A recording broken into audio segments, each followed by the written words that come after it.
Hello my dear student. तो कैसे आप लोग? आशा करता हूँ कि आप लोग बहुत अच्छे होंगे। मैं भी ठीक ठाक हूँ। और एक दिन आपका वीडियो नहीं आ पाया कल के डेट में, तो फिर से मेरा वीडियो ये नेक्स्ट वीडियो है। और देखिए कल के डेट में नहीं आ पाया, कल मेरी तबीयत बहुत ख़राब थी, इस कारण से नहीं हो पाया। ठीक है, तो आज मैं जिस वीडियो में मेरा थोड़ा सा त्रुटि हो गया था उसमें मैं थोड़ा सा हाईलाइट करने आया हूँ। और नहीं करूँगा तो फिर आप लोग सोचिएगा कि सर ऐसे पढ़ा दिए वैसे पढ़ा दिए। चलिए कोई बात नहीं है, तो फोकस पॉइंट पे करते हैं।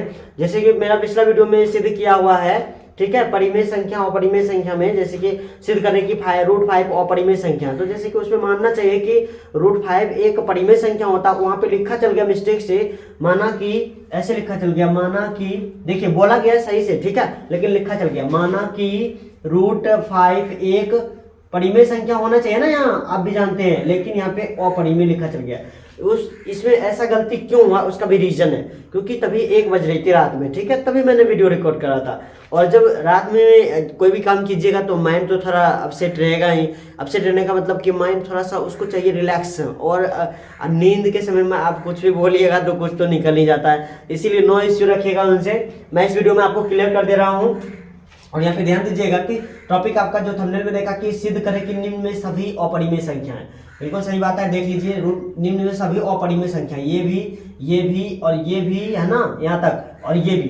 तो चलिए मैं बारी बारी से आपका सारा कॉन्सेप्ट को क्लियर करूंगा, सभी के सभी को मैं प्रूफ करके दिखाऊंगा कि ये सब जो है क्या है, अपरिमेय संख्या है, और विदाउट किसी कंफ्यूजन का। ठीक है, तो ध्यान रखिएगा इस बात को और लास्ट तक देखिएगा, ताकि इन चारों क्वेश्चन का आपको सोल्यूशन आ पाएगा, ठीक है, इस वीडियो के माध्यम से। तो चलिए बिना देरी किए, नो बकवास, सीधी बात है ना, आते हैं अपना पॉइंट पे। सबसे पहला है कि सिद्ध करें कि निम्न में सभी परिमेय संख्या है, अपरिमेय संख्या है। तो देखिए सबसे पहला कौन सा है, √3 है। चलिए सबसे पहला क्वेश्चन नंबर 1 को डील करना है। तो करना है आपको क्या, क्वेश्चन नंबर 1, ठीक है, आपको लिखना है सॉल्व। क्या लिखना है, सॉल्व लिखना है। चलिए आगे चलते हैं।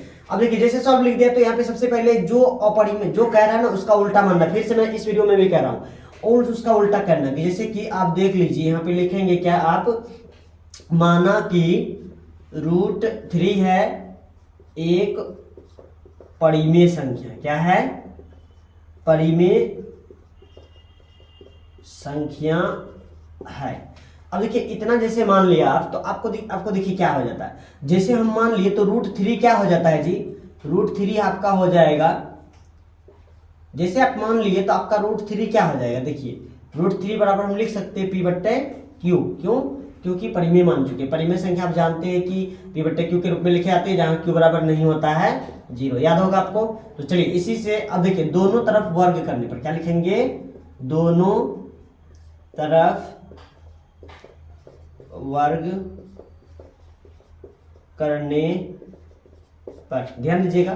तो दोनों तरफ वर्ग कीजिएगा तो क्या हो जाएगा, √3 का स्क्वायर और बराबर क्या होगा, देखिएगा P/Q का स्क्वायर, ऐसे होगा मैथमेटिक्स सॉल्यूशन से।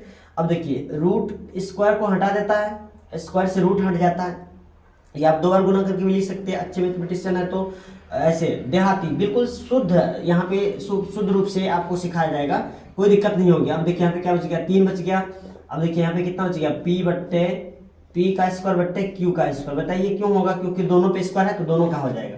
अब देखिए यहाँ पे क्रॉस मल्टीप्लिकेशन, यहाँ कुछ नहीं तो एक गुना कीजिए, क्या होगा 3Q² बराबर कितना, P²।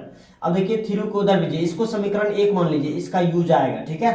तो अब देखिए आप क्या कर सकते हैं, Q का स्क्वायर बराबर क्या लिख सकते हैं आप, P का स्क्वायर बट्टे कितना 3 कर सकते हैं कि नहीं। अब देखिए इसका मतलब क्या हुआ, क्योंकि इसका मतलब हो जाता है 3P²। देखिए विभाजित, भागा मतलब विभाजित होता है। आप लिख सकते हैं यहाँ पे, क्योंकि 3 किसको विभाजित करती है, P² को विभाजित करती है, विभाजित करती है। अब देखिए जब P² को करेगी तो P को भी करेगी, क्योंकि देखिए मान के चलिए 2 का स्क्वायर को 2 विभाजित करेगी, मतलब 4 को कर रही है, तो 2 को भी करेगी ना, 2 को भी करेगी, 2 स्क्वायर को अगर कर रही है 4 को भी कर रही है, तो ये 2 को भी करेगी, 2 को, इस तरह से आप समझ सकते हैं, ठीक है। अगर 2 स्क्वायर को विभाजित करेगी तो 2 को भी करेगी, ठीक है, इस तरह से आप समझ सकते हैं। तो इसलिए लिखेंगे, इसलिए 3 जो है P को भी क्या करेगी, P को भी विभाजित करेगी, ठीक है। देखिए इतना तो नहीं हुआ। अब देखिए मेरा बोर्ड इधर बाकी है, अब इसमें थोड़ा लॉन्ग चल जाता है ये, ठीक है। अगर 5 नंबर 3 नंबर में पूछता है तो आपको लॉन्ग ही बनाना पड़ता है, ठीक है। बहुत बच्चे क्या करते हैं, ऐसे लिखे बस उसका थोड़ा सा सोल्यूशन निकाल के छोड़ देते हैं। तो ऐसे आपको नहीं करना है, अच्छे से करना है। और किसी प्रकार की दिक्कत आए तो उसमें आपको इसमें ज्यादा कुछ छेड़खानी नहीं करना है, ठीक है। तो चलिए अब देखिए, जैसे कि मेरा फर्स्ट स्टेप में आ गया, ये 3p² को किया और p को भी किया। इसका 2 रूल होते हैं, 3 से दोनों को विभाजित कराना होता है। p² को किया और q² को भी कराना होता है। अब देखिए चूंकि p और q क्या है, परिमेय संख्या है, p बट्टे q परिमेय होता है, तो 3 से कराना। तो अब देखिए जिसको हम रूट में कहा सिद्ध करने के लिए उतना को हम मान के चलेंगे। अभी देखिएगा उतना में कोई दूसरा अचर राशि लगा के चलेंगे। पुनः देखिएगा, ध्यान दीजिएगा, ये स्टेप बहुत इंपॉर्टेंट है। पुनः माना कि है ना, देखिए यहाँ पे फिर से लिखता, पुनः माना कि p बराबर 3x लिख दिया, ठीक है। कुछ भी लिख सकते हैं, तो कुछ भी मतलब ये कुछ भी कर सकते हैं, लेकिन आपका जो ये अचर होगा, अचर राशि जो होगा वो आपका वही होगा जो रूट में दिया है सिद्ध करने के लिए अपरिमेय के रूप में। तो देखिए 3 आ गया और इसको मान लिया। अब यहाँ पे पुनः दोनों तरफ वर्क करने पर, ठीक है। देखिए स्टेप बाय स्टेप बढ़िया से लिखेगा तो नंबर आपका कभी कटेगा नहीं, और अब आधा अधूरा लिखिएगा तो आपका नंबर कट सकता है, कोई दिक्कत उसमें नहीं है, ठीक है। पुनः दोनों तरफ वर्ग करने पर, दोनों तरफ वर्ग करने पर देखिएगा, ध्यान दीजिएगा। अब देखिए यहाँ पे क्या हो जाएगा, p² बराबर हो जाएगा 3 का x का होल स्क्वायर, है ना, क्योंकि दोनों तरफ कीजिएगा तो दोनों तरफ न लगाना होगा। अब देखिए यहाँ पे क्या हो जाता है, p² बराबर 3 का स्क्वायर कितना 9 हो जाता है, x का स्क्वायर x², क्योंकि दोनों का हो जाएगा। ध्यान दीजिए। अब देखिए यहाँ पे आप यहाँ पे देखिए p² का मान, अभी समीकरण 1 मान लेते, याद कीजिए p² का मान देखिए यहाँ पे कितना है, यहाँ पे ध्यान दीजिएगा, गौर कीजिएगा, थोड़ा सा मैं हाईलाइट कर देता हूँ। ये देखिए p² का मान समीकरण 1 रखे थे। अब देखिए इस समीकरण 1 से हम इसका मान लेके चल जाएंगे वहां पे। देखिए p² का मान कितना है 3q², तो p² को हम क्या लिख सकते हैं, देखिए 3q² बराबर क्या लिख सकते हैं 9x²। ध्यान दीजिए इसी का मान रखें p² का मान, तब देखिए यहाँ से क्या हो जाएगा, इसको काट सकते हैं, है कि नहीं। और देखिए सबसे मैथ का जो मेन चीज है, मैथ में नंबर उठाना ऐसे नहीं उठता, उसका जो है बराबर माइनस प्लस का सब ध्यान रखना पड़ता है, कहाँ या होगा कहाँ क्या होगा। अब देखिए यहाँ पे q² बराबर क्या हो जाएगा, ध्यान दीजिए 3 बार में कटा था 3x²। अब ध्यान दीजिए ये 3 को हम इधर ला लेते हैं, तो क्या हो जाएगा q² बट्टे 3 बराबर क्या हो गया x का स्क्वायर हो जाएगा, क्या हो जाएगा x का स्क्वायर। अब देखिए यहाँ पे इसका मतलब क्या हुआ, जैसे कि यहाँ पे देखिए p² बट्टे जब 3 था तो इसका मतलब हुआ कि p² को 3 विभाजित करती है और p को भी करती है। तो यहाँ पे देखिए q² बट्टे 3, तो इसका मतलब क्या हुआ, अतः है ना जी, q² को, सॉरी इसको ठीक से लिखते हैं, अतः 3 q² को विभाजित करती है। तो क्या होगा, 3 अगर q² को किया तो q को भी करेगा, 3q को भी विभाजित करेगी, ये लिखना जरूरी है, दिखाना जरूरी है। अब देखिए p और q को, देखिए ध्यान दीजिए p और q को अगर हम समीकरण इसको मान लें, इस सभी को समीकरण मान ले 2 और इस सभी को समीकरण मान ले 3, ठीक है। तो देखिए इस 2 और 3 समीकरण से स्पष्ट होता है कि 3 p को विभाजित करती है और 3 q को विभाजित करती है। तो p q को जो विभाजित करेगा वही परिमेय होगा, अर्थात कहने का मतलब 3 है परिमेय संख्या, लेकिन √3 नहीं कर रही है विभाजित p q को। अतः हम कह सकते स्पष्ट है कि, अतः स्पष्ट है कि √3 एक क्या है, अपरिमेय संख्या है, अपरिमेय संख्या है। और मेरा मानना क्या था, मेरा मानना विरोधाभास है, मेरा मानना क्या है, मानना विरोधाभास है, ऐसे लैंग्वेज होता है, विरोधाभास है। कैसे विरोधाभास है, कैसे विरोध किया, क्योंकि मैंने तो मान के चला था पहले माना कि √3 एक परिमेय संख्या है। तो मान के चला, क्योंकि अब भैया से असिद्ध करने दिया तो अपरिमेय, तो ऐसा तो करना ही पड़ेगा, ठीक है। तो अब देखिए, जो अब मैंने बनाया तो उसके अनुसार क्या लिखा, समीकरण 2 और 3 से क्या देखा, एक तो दिखा दिया पी स्क्वायर को, 2 और 3 से यही दिखा दिया कि 3 पी स्क्वायर को भी करता है तो पी को भी करता है, यहाँ से है कि नहीं, 2 में। और तीसरा समीकरण में 3 क्यू स्क्वायर को करता है तो 3 क्यू को भी कर रहा है, ठीक है। तो इससे स्पष्ट हो जाता है कि √3 एक अपरिमेय संख्या, अगर परिमेय है तो कौन है, 3 है, लेकिन √3 नहीं है, ठीक है। अतः यहाँ पे हमारा स्पष्ट हो जाता है, और हम मेरा मानना क्या हो जाता है, विरोधाभास होता है कि नहीं। तो इसीलिए लिखा जाता स्पष्ट है कि √3 एक अपरिमेय संख्या है और मेरा मानना विरोधाभास है। इतना लिख के आपको यहाँ पे लिख देना है प्रूव्ड। आपका 3 या 5 नंबर का रहेगा तो आपका मिल सकता है, मिल जाएगा आराम से, कोई कहीं कटिंग नहीं होगा। और ध्यान रखिएगा, चिन्ह का बहुत ही इंपॉर्टेंट होता है मैथ में, ये सब देखिए, चूंकि इसलिए कैसे लिखा गया, तो आपको ऐसी इसी तरह बात का ध्यान देना। देखिए, मैथमेटिक्स में नंबर उठाना बड़ी बात नहीं है, और नहीं तो बहुत बड़ी बात है, ठीक है। तो इसीलिए मैथमेटिक्स में अगर बना दिए सही तो नंबर काटता नहीं, अगर गलत बना दिए तो नंबर जुटता नहीं, याद रखिएगा। मैथमेटिक्स आपको ऊपर हाईएस्ट लेवल तक भी पहुंचा सकता है, नीचे भी पहुंचा सकता है, बशर्ते उसका rule and regulation and formula and उसका जितने भी ये सब जो क्या मसाला सब लगता है वो सब याद रखिए, बढ़िया से बनाइए, ठीक है। तो चलिए अब नेक्स्ट क्वेश्चन पे चलते हैं। अगर आप इसका स्क्रीनशॉट कीजिएगा तो कर लीजिए, कोई दिक्कत नहीं है। और अगर स्क्रीनशॉट नहीं करते तो वीडियो को रोक के बढ़िया से कॉपी कलम लेके लिख लीजिए इसको, ठीक है। इसी तरीके से बनाइएगा तो आपका एक भी नंबर, गारंटी देता हूं, एक भी नंबर नहीं कटेगा। मैं बात करता हूं दूसरा क्वेश्चन का। दूसरा देख सकते हैं आप आसानी से, कितना लिखा गया है, 1/√2 लिखा गया। तो जिस तरह से मैंने √3 को सिद्ध किया उनसे आसान ये हो जाएगा, ठीक है। इधर जितना भी है, अगर आप √3 को कर लेते हैं एक बार तो आपका ये सारा तीनों का तीनों आसान, इतना आसान इजी हो जाता है जिसका आपको जवाब नहीं है। चलिए देखते हैं कैसे आसान है। तो जैसे इसको माने थे ऐसे इसको भी मान लीजिए, ठीक है, कोई दिक्कत नहीं होगा, मानिए, आराम से मानिए। माना कि, कैसे मानना, माना कि जो लिखा गया उसको मानिए, जो इसको सिद्ध करने के लिए दिया है। 1/√2 क्या है, एक परिमेय संख्या, क्योंकि कह रहा है अपरिमेय सिद्ध करने के लिए आपको मानना है उल्टा, ठीक है, हमेशा याद रखिएगा, मानना उल्टा है, एक परिमेय संख्या है, लिख दिए। चलिए अब आगे देखते हैं। अब जैसे लिख दिए तो आपका क्या हो जाएगा, ध्यान दीजिएगा, क्योंकि हम लिख सकते हैं ना, अब मान लिए हैं तो 1/√2 क्या लिख सकते हैं, P बट्टे बराबर होगी Q के। क्यों होंगे, क्योंकि अभी आप तुरंत देखा, अब जानते हैं कि परिमेय संख्या की परिभाषा P बट्टे Q होती है ना, Q बराबर नहीं होती 0। तो चलिए मैं इधर से लिख लेता हूं, थोड़ा जगह उधर बचा लूंगा ताकि उधर मैं बाद में लिख दूंगा। तो चलिए यहां से लिखते हैं। अब देखिए इनको हम क्या कर सकते हैं, देखिएगा, थोड़ा क्रॉस मल्टीप्लिकेशन कर सकते हैं, ध्यान दीजिएगा थोड़ा सा। क्रॉस मल्टीप्लिकेशन कैसे करना है, तो देखिए 1 को Q से गुना करेंगे, कितना होगा, Q हो जाएगा, और इसको P से गुना करेंगे √2 को, तो क्या आ जाएगा, P√2 हो जाएगा। ध्यान दीजिएगा थोड़ा सा। अब देखिए कैसे होता है। तो इनको जब हम करें तो फिर देखिए ये किस रूप में आता है, ध्यान दीजिएगा, अच्छे से ध्यान दीजिएगा। तो P को हम इधर लिख, ठीक है, तो हम देखिए P को लिख सकते हैं इधर, क्योंकि इधर Q था ही, बराबर कितना हो गया, √2। फिर देखिए Q बट्टे P के रूप में आया है कि नहीं। अब देखिए P बट्टे Q क्या है, यहाँ पे देखिए थोड़ा सा ही इधर उधर करने की जरूरत होगी, जहां लिख देंगे, जहां क्या P तथा Q एक क्या है, धनात्मक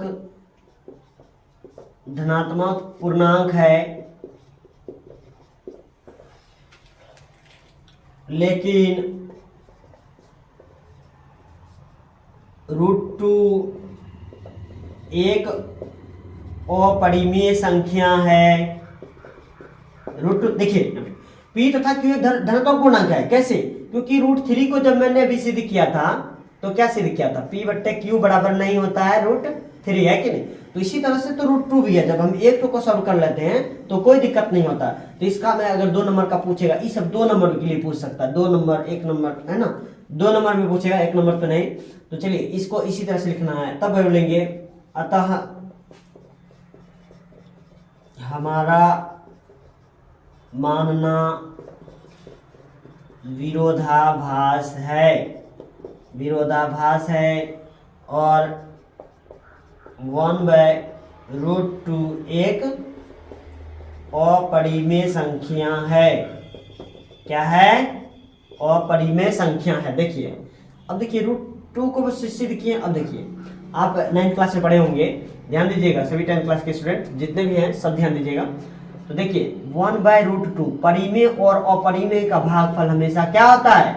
अपरिमेय होता है। ये तो जानते हैं, है कि नहीं? तो इसीलिए अपरिमेय संख्या है, इस तरह से हम प्रूफ कर सकते हैं। अब चलिए मैं बात करता हूँ दूसरे क्वेश्चन की। अगर आपको इसको स्क्रीनशॉट लेना है, बिल्कुल ये इजीली में बनेगा, ठीक है। और इधर ना बोलिए, आपको जितना है इधर सब को ऐसे ही बनाना है, समझ गए कि नहीं? हाँ, हालांकि इसको आप ऐसे कर सकते थे, लेकिन P/Q आ जाता तो कर सकते थे वैसे, जैसे इस प्रोसेस √3 का किया, √5 का होता उसी तरह से, लेकिन यहाँ पे Q/P था। चलिए कोई बात नहीं है, आगे नेक्स्ट देखते हैं। इसको आप स्क्रीनशॉट कीजिए तो कर लीजिए, नहीं तो पॉज करके और आराम से लिख लीजिएगा। देखिए इसमें मेन चीज लैंग्वेज होती है। अगर लैंग्वेज आप लिख दीजिएगा ना, ये सब लैंग्वेज वाला सवाल होता है। लैंग्वेज अच्छे से लिख दीजिएगा तो 1 नंबर भी नहीं कटेगा। बता दें कि मैं चलिए अब मैं बात करता हूं कि तीसरे क्वेश्चन का। देखिए तीसरे क्वेश्चन में क्या कहता है? 5+2 देखिए ये अपरिमेय है। √5 क्या है? अपरिमेय है, लेकिन 2 क्या है? परिमेय है। परिमेय और अपरिमेय का योग हमेशा अपरिमेय होता है, याद रखिएगा। ये सब पॉइंट है, आप बोलिएगा तो लिखा देंगे एक वीडियो में, छोटा करके लिखा देंगे, ठीक है, ताकि आपका वहाँ पे पूछेगा तो हमेशा ऑब्जेक्टिव में आता है, मैं दे दूंगा रिकमेंड में, ठीक है। तो चलिए सब सॉल्व करते हैं। तीसरा का कितना है? √5+2 है। तो देखिए इसको भी आपको क्या करना है? मान लेना है उसी तरह से जैसे मानते हैं। माना कि √5+2 क्या है? एक परिमेय संख्या। क्या है? परिमेय संख्या है। तो चलिए फिर सेम प्रोसेस, परिमेय है तो इसको फिर वही करेंगे, तब चूंकि क्या हो जाएगा? कितना हो जाएगा? √5+2 बराबर क्या हो जाएगा? P/Q, है ना। देखिए √5+2 को P, क्योंकि परिमेय मान ली तो P/Q। अब यहाँ से क्या करना है? आपको √5 को रहने देना है। देखिए अब कोशिश कीजिए, चूंकि √5, √3, √7 इसको आप सिंगल कर चुके हैं, आप जान चुके कि ये अपरिमेय है। तब क्या कीजिए, इसको फ्री करके जो भी बाद बाकी पूर्णांक बचता है सबको उधर भेज दीजिए। तो देखिए इसका ट्रिक है, तो √5 को इधर रखेंगे और बराबर क्या कर देंगे?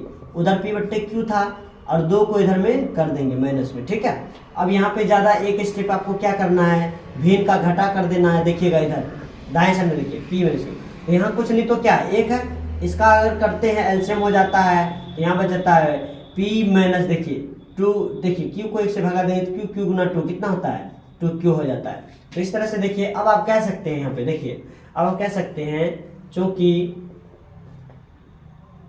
P, Q तथा 2Q, देखिए लैंग्वेज कैसे लिखते हैं? PQ तथा 2Q क्या है? एक पूर्णांक है। क्या है? एक पूर्णांक दिखा देंगे। पूर्णांक जानते हैं कि नहीं? पूर्णांक वे संख्या होती है, शून्य सहित धनात्मक एवं ऋणात्मक संख्या होती है। शून्य भी आ जाएगा तो वो भी पूर्णांक होगा। तो चलिए पूर्णांक है, लेकिन √5 एक क्या है? अपरिमेय संख्या है। अपरिमेय संख्या है, अतः √5+2 is not equal to P/Q, is not equal to P/Q। मतलब कि अतः हमारा मानना क्या है? विरोधाभास है। आप ऐसी शॉर्ट लैंग्वेज में भी लिख सकते हैं, अतः √5+2 एक अपरिमेय संख्या, मतलब P/Q नहीं है, अतः यह एक अपरिमेय संख्या। अतः इसलिए कर देंगे, अतः लिख दिए हैं तो इसलिए √5+2 एक अपरिमेय संख्या है। यहाँ पे कर दीजिएगा प्रूव्ड। देखिए आपका हो गया, कितना सेकंड में हो गया। तो कितना मिनट का सवाल है? 1-2 मिनट का है मात्र। इसमें आपको कितने मार्क मिलेंगे? 2 मार्क मिल सकते हैं। 2 मार्क देंगे आपको, 2 मार्क में बोलेंगे सॉल्व करने के लिए। तो ध्यान दीजिएगा, मैथ का सब चीज बता दिए, सॉल्व लिखना जरूरी है और ये सब चिन्ह सब और लैंग्वेज सब सटीक होना चाहिए ताकि आपका नंबर कटे नहीं। चलिए अब मैं बात करूंगा दूसरा वाला। देखिए ये रहा 4 नंबर का क्वेश्चन, सेम वैसे ही मानना है। 4 नंबर का क्वेश्चन 2 - √7 जो कहा उसको मान लेना है। ये कैसे मानते हैं? माना कि 2 - √7 एक परिमेय संख्या, और जैसे मान लिए तो अब तो ये बंधा गया। किसमें बंधा गया भैया? 2 - √7 को मान लिए हैं P/Q, क्योंकि परिमेय संख्या होता है। अब देखिए यहाँ से फिर वही, ज्यादा इस सब में टेंशन नहीं लेना है, इसको जो है ना आपको दिखाना है ना, तो आप क्या कीजिए, P माइनस Q को देखिए, इसको कोशिश कीजिएगा कि धनात्मक में आए। किसमें आए? धनात्मक में आए। तो चलिए बात करते हैं धनात्मक कैसे आएंगे। तो चलिए अब देखिए, √7 को उधर भेज सकते हैं, चलिए भेज दीजिए। 2 बचेगा इधर, क्या बचा? P/Q उधर है ही, और √7 को उठा के जो लेके जाइएगा बराबर के उस साइड जाने के बाद प्लस हो जाएगा, तो क्या हो जाएगा? √7 प्लस हो जाएगा। अब देखिए PQ और 2 पूर्णांक है, P/Q को इधर ले आइए, 2 माइनस P/Q बराबर कितना? √7। देखिए आसानी से समझिए, बिल्कुल कोई दिक्कत नहीं होगा। अब देखिए यहाँ पे, अब इसका एलसीएम कर लीजिए आप, कितना हो जाएगा? Q गुना 2 करेंगे, कितना हो जाएगा? Q को 1 से भाग दें, 1 1 इंटू Q 2Q हो जाएगा, माइनस कितना? P हो जाएगा। अब देखिए इधर कितना हो जाता है? √7। अब आप कह सकते हैं, क्योंकि देखिए यही लैंग्वेज बनता है, ये देखिए ये एक अपरिमेय संख्या आप जान चुके हैं, √7 √3 √4 नहीं सॉरी √3 √5 √6 √8 ये सब अपरिमेय। तो यहाँ पे लिखेंगे क्योंकि 2Q है, P है तथा Q क्या है? एक पूर्णांक है। क्या है? एक पूर्णांक है। पूर्णांक में माइनस प्लस कुछ भी हो सकता है, ठीक है। लेकिन